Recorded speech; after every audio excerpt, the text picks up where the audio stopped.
Okay. So in last lecture we started our second unit. Okay, macro.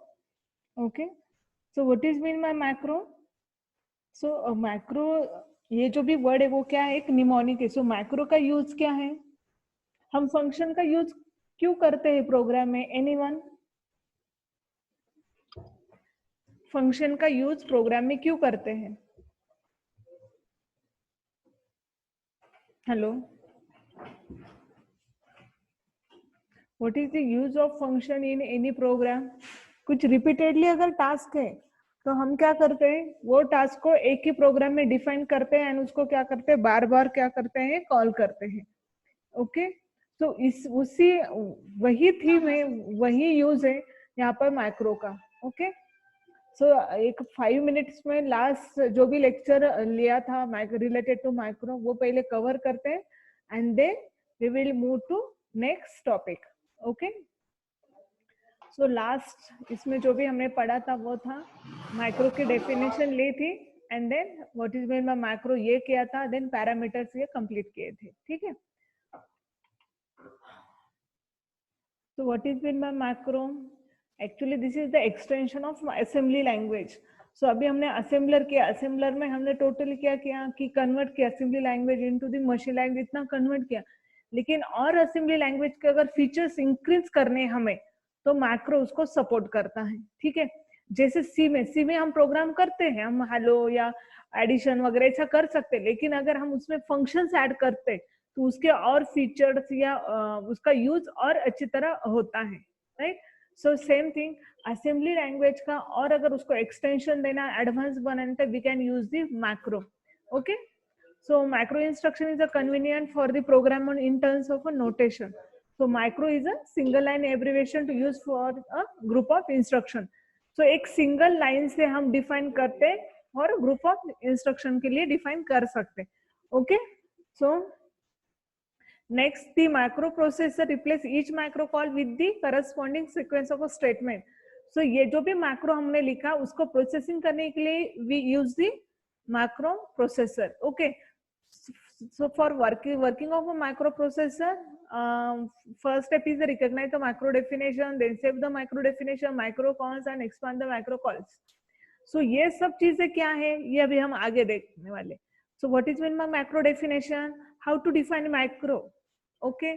सो जैसे हम function को define करते हैं वैसे मैक्रो को भी डिफाइन करना पड़ेगा. So we can use the word macro for defining the macro. So MACR macro, then macro name, list of parameter. Okay. And then MEND, यहाँ पर क्या आएगा, sequence of instruction. Then next one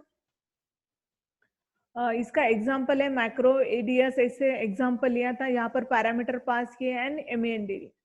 ठीक है. इसके बाद लिखते हैं मैक्रो कॉल. सो मैक्रो कॉल कैसे लिखते हैं, macro name and list of parameter, जैसे कि फंक्शन कॉल करते हैं सेम थिंग. यहाँ पर वो मैक्रो का नेम एंड देन यहाँ पर parameter. Okay. What is mean by macro expansion? Macro expansion मतलब क्या कि मैक्रो को कॉल होने के बाद जो भी एक्सपांड कोड होगा, जो भी आउटपुट आएगा वो. ठीक है. सो micro expansion is nothing but the macro का आउटपुट. सो मैक्रो का आउटपुट के लिए लीड कौन करता है, मैक्रो कॉल ये लीड करता है. Okay. So during the micro expansion macro call is replaced by the sequence of assembly statement. So how to define the micro expansion? So micro expansion is nothing but the it replaces the macro call by the sequence of the statement, or we can say the sequence of instructions. Okay. तो यहाँ पर आप देख सकते हैं एक macro definition, यहाँ पर मैक्रो कॉल है. अब ये जो भी कॉल के रिप्लेस क्या आएगा, यहाँ से आएगा जो इंस्ट्रक्ट, मतलब माइक्रो नेम नहीं आता, माइक्रो वर्ड नहीं आता, MEND नहीं आता, अदर जन जितनी भी लाइन है वो सब कहाँ पर आती है, यहाँ पर सेव करते हैं हम लोग. ठीक है. देन यहाँ पर भी अगेन माइक्रो एक्सपेंशन का एक एग्जांपल है. सपोज ये असेंबली कोड है. सो असेंबली कोड में माइक्रो डिफाइन किया है. जैसे हम प्रोग्राम में, सी प्रोग्राम में हम इनिशियली क्या करते हैं, फंक्शन को डिफाइन करते हैं and then in between function को कॉल करते हैं. तो और जब हमारा आउटपुट आता है तो हमारा आउटपुट क्या आता है, जो भी उसका जो भी कॉल किया है फंक्शन, उसका जो भी आउटपुट है वो डायरेक्टली हमें स्क्रीन पर दिखाई देता है. लेकिन यहाँ पर क्या होगा, हम प्रोसेस कर रहे हैं उस कोड के ऊपर. सो प्रोसेस कैसे होगी, जो हमारा प्रोग्राम स्टार्ट है, ये जो भी कोड है वो सेम आएगा। जहाँ पर मैक्रो कॉल होगा वहां पर क्या होगा, ये जो भी इंस्ट्रक्शन है जो रिपीटेड आती है वो क्या होगी, रिप्लेस हो जाएगी ना। अदर जितना भी कुछ डेटा वो एज इट इज आएगा। ये मैंने लास्ट टाइम भी, लास्ट लेक्चर में भी लिया था। ओके, सो अनदर पॉइंट्स, अगर 2 टाइम्स इसको कॉल किया है तो ये भी पॉसिबल है, तो 2 टाइम्स वो क्या हो जाएगा, रिप्लेस कोड हो जाएगा। ओके, देन सेम थिंग है, सेम ये उसी टाइप का ये क्या है, एक एग्जांपल है। देन वन मोर पॉइंट लिया था पैरामीटर। सो पैरामीटर क्या था, positional keyword and default. So positional keyword में क्या होता है, order can not be change. तो ये ऑर्डर में अगर फॉर्मल पैरामीटर, एक्चुअल पैरामीटर उसी ऑर्डर में रहेगा। कीवर्ड में क्या होगा, जो ऑर्डर में क्या है फॉर्मल पैरामीटर उस ऑर्डर में नहीं होगा, उस वो ऑर्डर को क्या हो सकता है, चेंज भी हो सकता है। सो उसके लिए एक असाइन होता है symbol is equal to. So is equal to करके हम क्या कर सकते हैं, एक्चुअल पैरामीटर की वैल्यू दे सकते हैं। ओके, देन और हमने लिया था default argument. So what is mean by default argument, आप किसी भी वेरिएबल को एक इनिशियली जब भी फॉर्मल पैरामीटर लेंगे हम, तभी एक वैल्यू क्या करके देंगे, असाइन करके देंगे। सो इस वैल्यू को बोलते हैं डिफॉल्ट वैल्यू। सो इसलिए उस पैरामीटर को बोलते हैं, या इस आर्गुमेंट को बोलते हैं default argument. So argument, parameter, these are the same things. Okay, so micro definition में जो पैरामीटर लिखते हैं उसको बोलते हैं फॉर्मल पैरामीटर, और मैक्रो कॉल के टाइम जो पैरामीटर आते हैं इसको बोलते हैं एक्चुअल पैरामीटर। सो इसका यूज क्या रहेगा कि हमें eight the time of calling इसको प्रोवाइड करने की जरूरत नहीं, तो वो क्या करेगा, ऑटोमेटिकली वैल्यू ले लेगा 4 वैल्यू आर्गुमेंट 3 के लिए। ओके, सो यहाँ पर और एक पैरामीटर यहाँ पर पास किया था, यहाँ पर आप देख सकते हो स्क्रीन के ऊपर एडीएस D2 D1। सो या दोनों टाइम से ना ये आर्गुमेंट 3 कॉल ही नहीं किया तो भी उसने ऑटोमेटिकली वैल्यू ली होगी, 4 ली होगी। ठीक है, एंड देन अगर थर्ड ये अगर करते एडीएस आर्गुमेंट D1, आर्गुमेंट 2 के लिए D2 असाइन है, आर्गुमेंट 1 के लिए D1 असाइन में, एंड आर्गुमेंट 3 के लिए 100 है, तो ये 100 किसको रिप्लेस करेगा, आर्गुमेंट 3 को रिप्लेस कर देगा। सो ये लास्ट टाइम देखा था। देन यहाँ तक ये पूरा हमने लास्ट टाइम का ही रिवाइज किया। अब क्या है, micro with mix parameter list. तो micro with mix parameter list मतलब क्या, अभी तक हमने 3 वेज देखे पैरामीटर के। Okay, first one is the keyword, positional and default argument.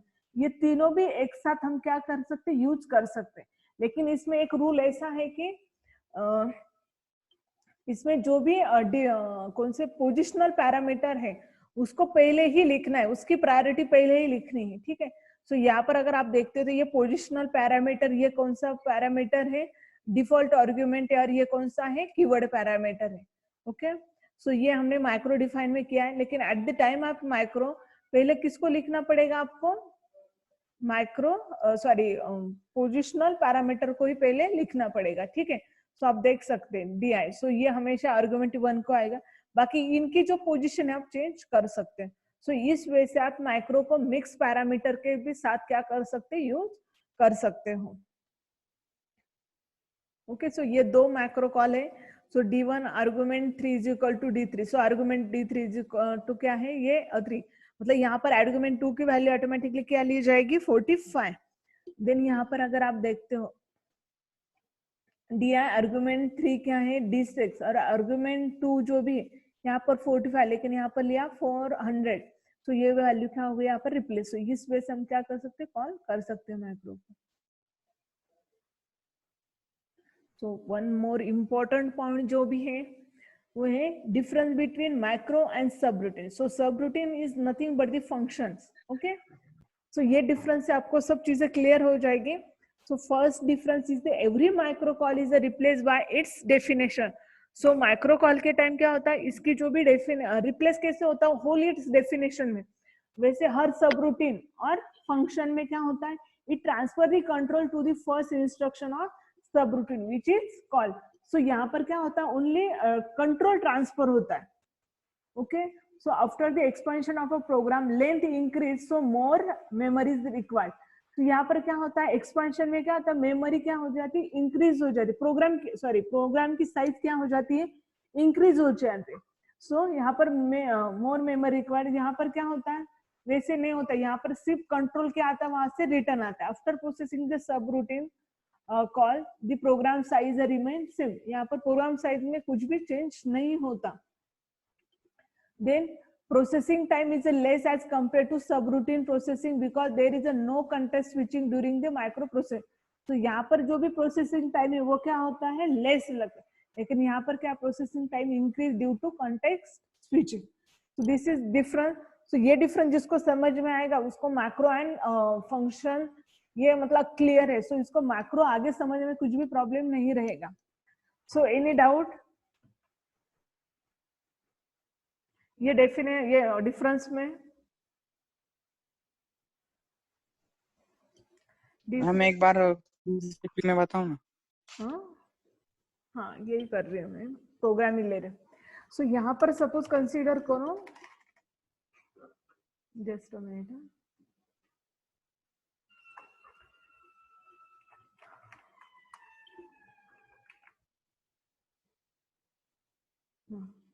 यहाँ पर सपोज ऐड ये फंक्शन मैंने लिया, ओके. और यहाँ पर क्या होगा, suppose c is equal to a plus b, इतना कोड है, ओके. ये किस में हो रहा है, in c, okay. And in macro में क्या होगा, माइक्रो में क्या होगा, ये भी क्या है, ये सी में क्या किया मैंने, यहाँ पर क्या किया मैंने, डिफाइन किया. ये क्या किया है, डिफाइन फंक्शन. और यहाँ पर ये असेंबली लैंग्वेज मैक्रो को कैसे डिफाइन करते हैं, MACRO. मैं इसका नाम भी ऐड ही लिखती हूँ, ऐड. देन यहाँ पर सपोज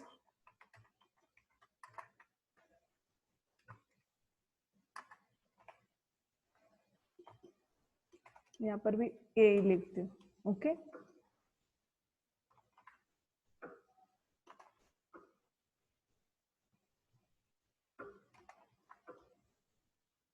तो इंस्ट्रक्शन का कैलकुलेशन मत करो, मैंने इसे रैंडमली लिखा है, ठीक है. And then MEND. सो ये क्या है, मैक्रो में. तो अब यहाँ पर क्या होगा, अब कॉलिंग का देखते हैं हम लोग, ठीक है. ये डिफाइन किया है, ये भी मैक्रो को क्या किया, डिफाइन किया है. तो यहाँ पर कॉलिंग के लिए क्या होगा, इन सी में कॉल कैसे करते हैं, डायरेक्टली ऐड, राइट ना. सो ये टाइम क्या होता है यहाँ पर कॉल, और मैक्रो को यहाँ पर कैसे कॉल करेंगे हम लोग, अगेन यहाँ पर भी क्या लिखेंगे, ऐड, क्योंकि पैरामीटर पास किए ही नहीं है. सो ये दोनों का डिफरेंस है. सो फर्स्ट जो भी डिफरेंस लिखा वो क्या है, every macro replace by this definition. अभी इसी को समझ लेते हैं, ठीक है. अब सी कोड में क्या होगा, जब भी यहाँ पर मेन में आएंगे, इसका कॉलिंग होगा, कॉल के टाइम क्या होगा, कंट्रोल यहाँ पर आएगा ऐड, तुरंत क्या होगा, कंट्रोल स्विच कहाँ पर जाएगा, इस लाइन में जाएगा, ये लाइन एग्जीक्यूट होगी और कंट्रोल यहाँ से रिटर्न आएगा अगेन. और यहाँ पर इसके बाद जो भी वैल्यू कुछ होगी प्रिंट वगैरह, वो यहाँ पर क्या होगा, एग्जीक्यूट होगा, ओके. और यहाँ पर क्या होगा मैक्रो में, जब भी ये कॉलिंग होगा, ये कॉल होगा तो क्या होगा, इसके रिप्लेस क्या होगा, डायरेक्टली क्या होगा, ये जो भी वैल्यू है वो यहाँ पर क्या होगी, प्लेस होगी. अंडरस्टूड. मैक्रो में क्या होता है, पूरा कोड वहां पर प्लेस होता है. सपोज कंसीडर करो यहाँ पर है START स्टार्ट 100 ऐसा है, ओके.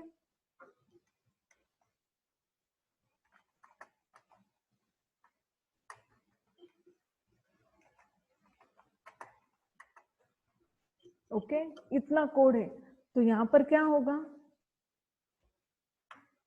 ये कोड है, राइट. मैं इसका कलर चेंज करती हूँ.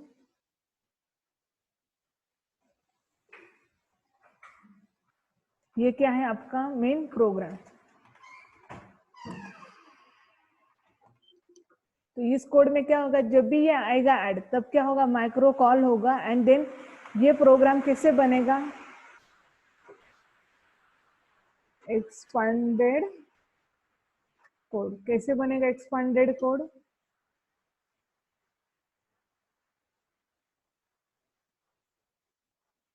एक्सपांडेड कोड में क्या होगा? यहाँ पर ऐड के रिप्लेस क्या होगा?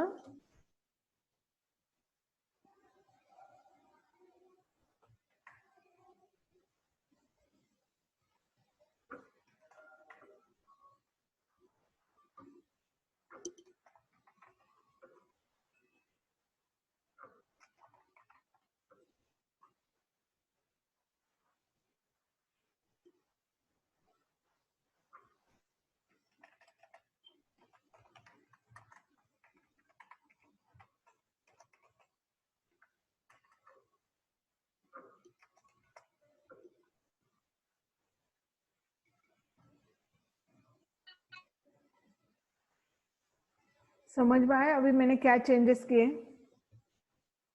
पहले सी को अंडरस्टैंड करते हैं, देन मैक्रो को। सो सी कोड में क्या होगा? यहाँ पर एक ऐड फंक्शन को डिफाइन किया, देन उसको क्या किया? यहाँ पर कॉल किया, और आफ्टर दी कॉलिंग क्या कॉल जब भी होगा, कॉल कंप्लीट होगा तो यहाँ पर क्या होगा? ये कंट्रोल डायरेक्टली स्विच यहाँ पर होगा, ये एग्जीक्यूट होगा एंड प्रोग्राम ऐसे के ऐसे रहेगा। वैसे मैक्रो में क्या होगा? मैक्रो डिफाइन होगा और नॉर्मल जो मेन प्रोग्राम आएगा, जो असेंबली कोड आएगा वो क्या आएगा? स्टार्ट। और यहाँ पर ये होगा कॉल। कॉल जब भी करेंगे तब एक्सपांडेड के कोड टाइम क्या होगा? ये स्टार्ट एज इट इज रहेगा। जो ये रहेगा कॉलिंग का जो स्टेटमेंट है उसके रिप्लेस क्या होगा? प्रोग्राम का जितना भी माइक्रो उसकी होल जितनी इंस्ट्रक्शन है वो क्या हो जाएगी? रिप्लेस हो जाएगी। ठीक है। सो यहाँ पर देखो इसकी साइज पहले पहले क्या थी? 5 लाइंस कोड था। अब कितने लाइंस कोड हो गए? ये कितने लाइंस? 7 लाइंस कोड हो गए, राइट। सो इसकी साइज क्या हो गई? इस वजह से इंक्रीज हो गई। समझ में आया अभी आपको? Hello. So every micro replace by its definition. यहाँ पर क्या होता है? Only call transfer the control, मतलब सिर्फ कर्सर वहां पर चला जाता है। किसके ऊपर? फंक्शन के ऊपर। और आफ्टर एक्सपेंशन प्रोग्राम की लेंथ यहाँ पर क्या हो जाती है? इंक्रीज। मैंने बताया 5 to 7 इंक्रीज होगा, लेकिन यहाँ पर क्या होता है? प्रोग्राम की साइज क्या होती है? Remain same. देन यहाँ पर प्रोसेसिंग टाइम क्या होगी? Processing time less. क्यों लेस होगा? जब भी एग्जीक्यूट होगा तब। क्यों? क्योंकि उसका जो कोड है वो एज इट इज वहां पर ही आता है। वैसे यहाँ पर जब एग्जीक्यूट होगा तो कंट्रोल ट्रांसफरिंग के लिए क्या लगता है? यहाँ पर टाइम लगता है। ओके, तो समझ में आया या उधर एग्जांपल लेना है? यस नो बोलते जाओ।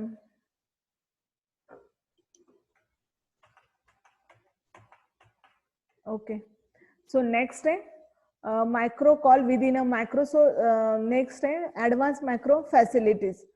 सो micro call within a micro, तो उसी को बोलते हैं नेस्टेड माइक्रो कॉल्स। नेक्स्ट है micro instruction definition defining macros, conditional macro expansion, expansion time variables and expansion time loop. Okay, so first है इसमें nested micro calls.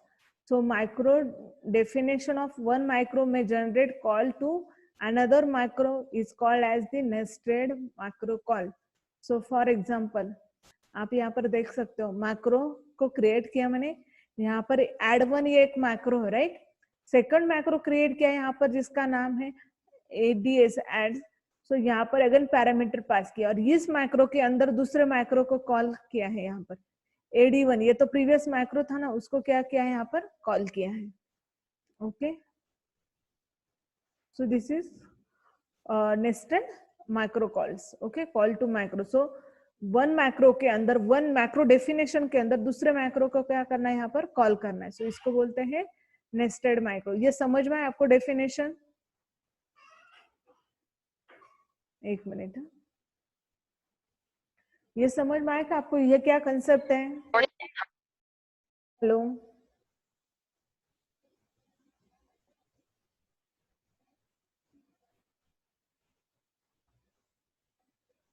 Hello Santoshi झालटे,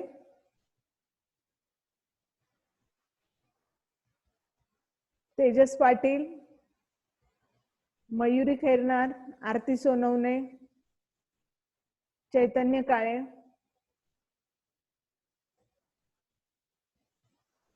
तो आज अटेंडेंस किसी की भी नहीं लगानी, मतलब ऐसा है। ओके, सो यहाँ पर क्या किया है, यहाँ पर एड वन को क्या किया है, नेक्स्ट माइक्रो में क्या किया, इसको कॉल किया है। नेक्स्ट अभी इसका एक्सपेंशन कैसे होगा। सो नेस्टेड माइक्रो कॉल का दो लेवल में एक्सपेंशन होगा। सो फर्स्ट क्या होगा, एड वन में क्या होगा, यहाँ पर आप देख सकते हो ये फर्स्ट माइक्रो कॉल है और ये सेकंड माइक्रो में फर्स्ट माइक्रो को क्या किया, यहाँ पर कॉल किया है। सो कोड यहाँ से स्टार्ट होगा। सो एडीएस एबीसी, सो ये क्या है, माइक्रो को कॉल किया है। तो जब भी ये माइक्रो कॉलिंग के लिए एक्सपांड होगा तो कैसे होगा, एडीएस एबीसी। सो एडीएस माइक्रो कौन सा है, ये यहाँ पर जब भी जाएगा तो ये यहाँ पर कौन से पैरामीटर मिले, ए बी सी। देन इसके अंदर क्या मिल रहा है, AD one and C M P one. So ये तीन इंस्ट्रक्शन, तो एडी वन एंड ए, तो यहाँ पर क्या मिल रहा है, आर्गुमेंट A1, तो उसका एक्चुअल वैल्यू कौन सी, A, तो ये यहाँ पर पास होगी AD1 B, then CMP1 C। Okay, and then ये फर्स्ट लेवल में होगा। सेकंड लेवल में कैसे एक्सपेंशन होगा, तो अब अगेन ये मैक्रो अगेन पूरा एक्सपांडेड हुआ है क्या, नहीं, तो अगेन ये सेकंड लेवल में क्या होगा, AD1 जो भी अगेन एक मैक्रो था आउटर, तो वहां पर वो क्या होगा, एक्सपांड होगा। सो LAST कंपेयर। ओके, तो ये तीनों लाइन तो AD1 EC माइक्रो की थी और ये लास्ट लाइन जो भी CMP1 वो प्रीवियस माइक्रो का ही, क्या प्रीवियस माइक्रो की ही क्या थी, इंस्ट्रक्शंस थे। तो ये था nested micro calls. Okay, so next है micro instruction defining micro. Okay, so micro definition में defines another micro. So for example आप यहाँ पर देख सकते हैं, एक माइक्रो के अंदर क्या करना, हमें दूसरा ही माइक्रो को क्या करना है, डिफाइन करना है। सो फॉर एग्जांपल आप देख सकते हैं माइक्रो डिफाइन एंड सब, ऐसे लिखा है। सो सब ये क्या है, इस केस में पैरामीटर है। अगेन माइक्रो के अंदर दूसरा माइक्रो स्टार्ट हुआ, सो उसका नाम है एंड सब। एंड सब मतलब क्या, यहाँ से जो भी नाम आएगा वो इस माइक्रो को क्या होगा, असाइन होगा। एंड देन यहाँ पर क्या, ये सब इंस्ट्रक्शन है। तो MEND मतलब ये MEND ब्लू लाइन का जो भी मैक्रो दिखाई दे रहा है वो क्या है, इनर माइक्रो है। एंड रेड लाइन से जो भी मेंशन किया है वो क्या है, आउटर माइक्रो है। So at the time of calling क्या होगा, define COS, define cos. So ये किसको असाइन करे, ये एक्चुअल पैरामीटर को किसको जा रही है, सब फॉर्मल पैरामीटर को। ओके, एंड देन अगेन क्या है, ये मतलब डिफाइन ये आउटर माइक्रो है एंड ये सेकंड क्या है, ये कॉस, ये कौन सा माइक्रो है, इनर माइक्रो है। ओके,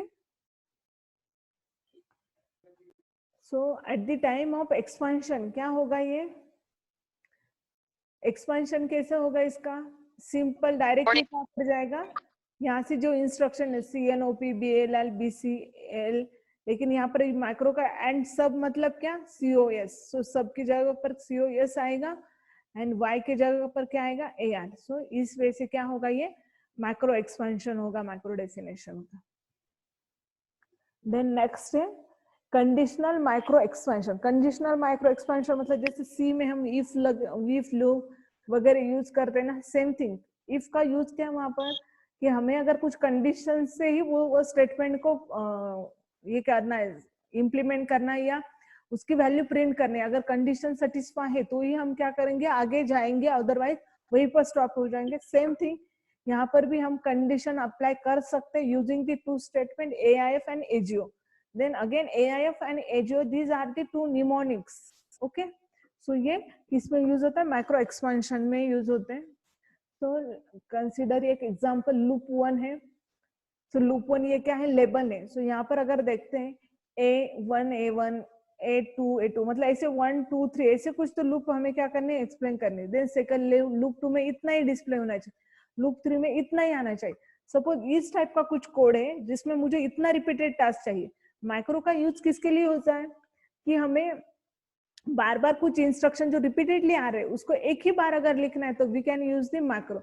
सो यहाँ पर भी ऐसा ही है। अभी लूप का यूज क्या है, कि मुझे कुछ 2 to 3 स्टेटमेंट ऐसे जो रिपीटेडली आ रहे हैं, लेकिन कुछ उसका फिक्स सीक्वेंस है। जैसे लूप 1 में क्या होगा, ये 3 स्टेटमेंट आएगा, लूप 2 में क्या होगा, ये 2 स्टेटमेंट है, लूप 3 में ओनली एक स्टेटमेंट आएगा। तो यहाँ पर क्या है, कंडीशन है। ओके, सो ये कंडीशन भी हम क्या कर सकते हैं, मैक्रो में दे सकते हैं using the AIF and AGO statement.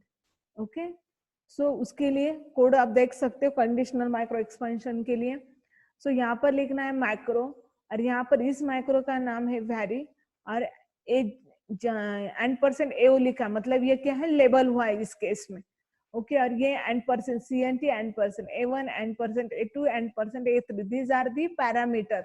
Okay, and then AIF, AIF ये क्या है, आप यहाँ पर क्या है ये मैं बाद में बता दूं, पहले इतना समझ लो, यहाँ से इतना जो कोड है वो क्या समझ में आ रहा है, ये पूरी माइक्रो की इंस्ट्रक्शंस है।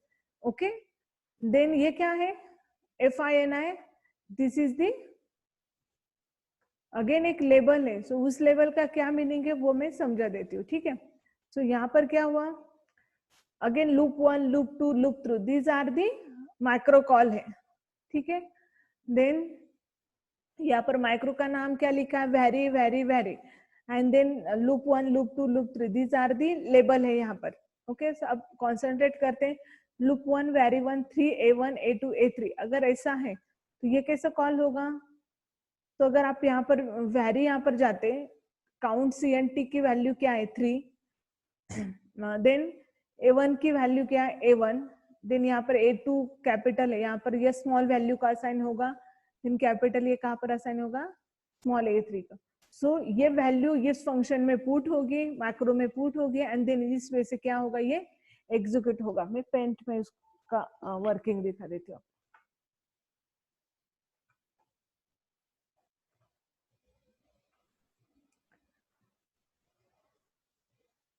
तो आप यहाँ पर देख सकते हैं, सपोज ये पहले इस लूप को ये कैसा आंसर आता, पहले ये देख लो, बाद में ये समझ में आएगा। ये वेरी, ये क्या है, ये स्टेटमेंट है। ओके, 3 ये किसको असाइन होगा, 3 का मीनिंग क्या है, किसको असाइन होगा, इसके पैरामीटर कौन से फॉर्मल, ये CNT को। A1 मतलब क्या है, ये A1, A2 मतलब क्या है, ये A2, और ये A3। Okay, so first statement क्या आ रहा है, और A0 मतलब क्या है, ये लूप 1। सो आपको पता है कि माइक्रो एक्सपेंशन में क्या होता है, ये नहीं आता, ये भी हम नहीं लिखते, हम डायरेक्टली क्या लिखते, ये इस इंस्ट्रक्शन से लिखते। ओके, सो A0 मतलब क्या है, लूप 1, A0 का क्या कोड है हमारे, लूप 1, तो हमने लिखा है यहाँ पर लूप 1। ओके, आगे क्या लिखा है, A वेरिएबल है, सो हमने लिखा A वेरिएबल, देन इसके आगे क्या है, 1 है, सो हमने लिखा है A, एंड %A1 लिखा है। सो what is A1, A1 actual parameter क्या हमारा, A1, तो ये हमने यहाँ पर रिप्लेस किया। ओके, अब सेकंड लाइन पर चले जाते हैं। सेकंड लाइन में क्या लिखा है, AIF मतलब same like if statement. If statement क्या है, अगर जो CNT की वैल्यू इक्वल टू अगर 1 है, तो CNT की वैल्यू क्या है, कौन बताएगा, एनीवन, तो ही मैं आगे पढ़ाऊंगी, अदरवाइज मैं टॉपिक स्किप कर दूंगी। CNT की वैल्यू क्या है यहाँ पर, CNT की वैल्यू क्या है यहाँ पर, 3 है। ओके, तो इफ स्टेटमेंट अज्यूम करो C में, तो क्या करते हैं हम, इफ 3 = 1 अगर है, तो क्या यहाँ पर ये स्टेटमेंट ऐसे लिखा है, AIF मतलब इफ स्टेटमेंट, ये यहाँ पर थोड़ा सा अलग वे से रिप्रेजेंटेशन, इसका सिंटैक्स अलग है। सो इफ में, इफ के लिए यहाँ पर वर्ड यूज करते हैं, निमोनिक यूज होता है AIF। Okay, so AIF and %CNT, so CNT का जो भी नंबर, वो CNT वेरिएबल की वैल्यू क्या है, 3। सो यहाँ पर 3 = 1 अगर ऐसा है, तो वो कहाँ पर जाएगा, FIN, ये जो भी क्या है, लेबल है, लेबल कहाँ पर, यहाँ पर है। अगर इक्वल 1 है तो यहाँ पर जाएगा, अभी है क्या, 3 = 1 है क्या, यस और नो, नो, नो, तो नो है, मतलब क्या होगा, वो नेक्स्ट स्टेटमेंट एग्जीक्यूट करता है। इफ का आपको पता है ना, कंडीशन सेटिस्फाई है तो ही वो आगे जाएगा, अदरवाइज क्या होगा, अभी यहाँ पर क्या है, कंडीशन ये सेटिस्फाई होगी तो यहाँ पर लेबल दिया है, एक मिनट, यहाँ पर क्या है, कंडीशन सेटिस्फाई है तो यहाँ पर जाएगा FINI। सो यहाँ पर बोलते हैं इसको एक वेरिएबल, मतलब ये सेटिस्फाई होगा तो तुरंत इस लेवल पर वो जंप करेगा। अब इस केस में सेटिस्फाई नहीं, तो वो कौन सी लाइन एग्जीक्यूट करेगा, नेक्स्ट लाइन। तो नेक्स्ट लाइन क्या लिखी, A, तो as it is A, 2 as it is 2, and %A2 ये फॉर्मल पैरामीटर, इसका एक्चुअल पैरामीटर की वैल्यू क्या है, इसके एक्चुअल पैरामीटर की वैल्यू क्या है, n% 2 के n% 2 ये फॉर्मल पैरामीटर, इसके एक्चुअल पैरामीटर की वैल्यू क्या है?